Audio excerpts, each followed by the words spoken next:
Hey guys, so I'm getting through the New Testament pretty well. Finally, almost done with it. I'll move on to the Old Testament, and then I will have my coat of arms, so to speak.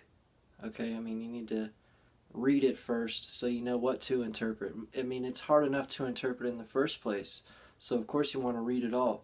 The Bible is deeper than, or is more metaphorical, shall I say, than even a James Joyce novel. I have read Ulysses, I've read Finnegan's Wake. Okay, it took me a year to read Finnegan's Wake. Um, it it's a deep book. Every single word means something. Every single word is like a combination of like 5 words. That's a crazy book, and only a whacked out Aquarius like us could create something like that. But anyway, so the Bible is even deeper than that, and it involves reality, not just some fictitious world. Um, but anyway, there's some good finds. I'm a complete bookophile. Um, my wife found this, Emerson's Essays.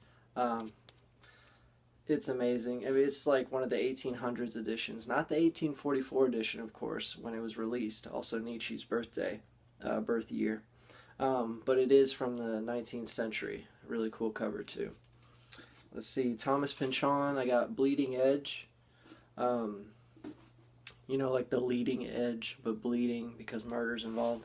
David Wilcock came out with a new book, The Synchronicity Key. Um, it's going to be cool. It's just a bunch of facts. That's why I like Wilcock. He just gathers a lot of evidence to support, you know, psychic phenomena, alternate science phenomena that's real, that's being suppressed. Haruki Murakami came out with a new book, Colorless Tsukaru Tazaki and his Years of Pilgrimage. And this dude, he's the 5th dude, and his friends just kind of defriended him. And that's what the book is about. He feels like he's the colorless one without any personality, and it kind of changes him. He goes through a weird metamorphosis. Murakami's a crazy writer. I love Capricorn writers for some reason, not performers. But anyway, I read 1Q84, so I'm excited about this.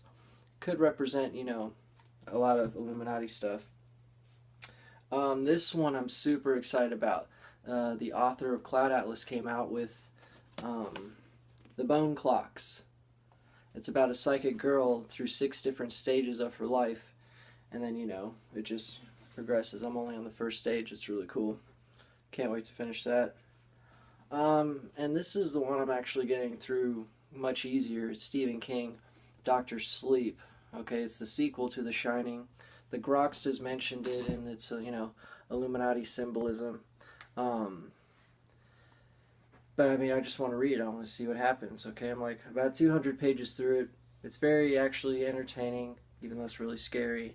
It has all the hidden symbolism of everything. Danny from The Shining, the kid, is now grown up. He's like trying to overcome his alcoholism, and he's the one called Doctor Sleep, who helps patients kind of pass on in a psychic way. But I don't know what happens after that. And she's just an evil, crazy person in charge of this cult called the True Knot, who steals the Shining from kids who have it and stuff. But anyway, last book, Evidence for Christianity. Look how thick that is, and guess how much it is? Only $16.99. You should get this, by Josh McDowell. It's all just references, all the debates and arguments, well, not all of them, but a good amount.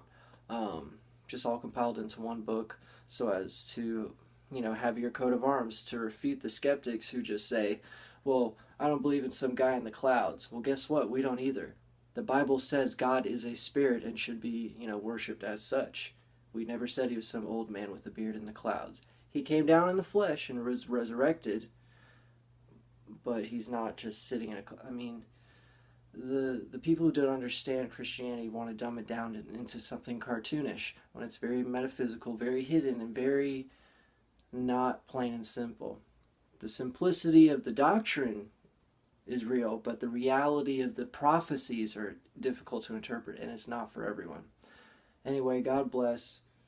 Read up. I mean, I love pop culture, so I read books and find symbolism like William Got Us the Recognitions, Infinite Jest, Gravity's Rainbow. These all hide different kinds of Illuminati symbolism, so I want to cover that end.